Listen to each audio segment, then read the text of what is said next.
Ever wondered how scientists write a water as just H2O or salt as NaCl? It's like a secret code. But today we are going to crack it wide open. Get ready to learn how to write chemical formulae, the secret language of chemistry. So, what is a chemical formula? Basically, a chemical formula is a shorthand way of showing what a compound is made of.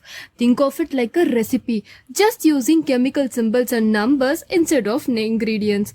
Now that we know what a chemical formula is, let's find out how to write one step by step. Steps to write a chemical formula. First, we pick the elements. Like for common salt, we choose sodium and chlorine. Step 2. Next we find their valencies. Sodium has 1 and chlorine also has 1. And the step 3 is write them down with their valencies. Na for 1 and Cl 1.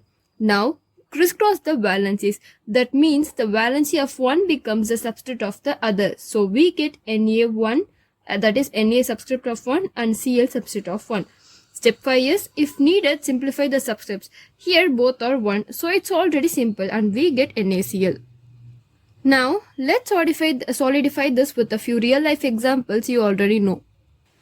In H2O, hydrogen has valency 1 and oxygen has 2. Crisscross, which gives H2O. Now NaCl, Na has 1 and Cl both have 1, so NaCl. And magnesium oxide, magnesium and oxygen both have 2. So we get MgO, because it will cancel each other.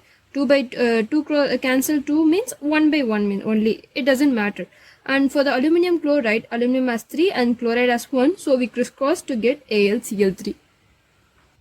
Polyatomic ions in formulae. When a compound has ions like OH minus or SO4 2 minus, treat the whole group as 1. If more than one group is needed, use brackets. For example, Mg2 plus and OH minus. You crisscross which gives MgOH. You put this Mg in a bracket because it contains a polyatomic ions, right? So you take them as one unit, that is single unit, while writing formula, and use brackets. Okay, and this is the valency of the Mg. So that is how you should write. Now we know how to write formula, but how do we name them? So, naming chemical compounds. In naming, we say the metal first and the non-metal second with "ide" at the end. For example, sodium is the metal, chlorine is the non-metal, so we can write sodium chloride. And for the MgO, magnesium is the metal and oxide is the non-metal, so we write oxide, magnesium oxide. So that is how you have to write the chemical formula. That's all for today.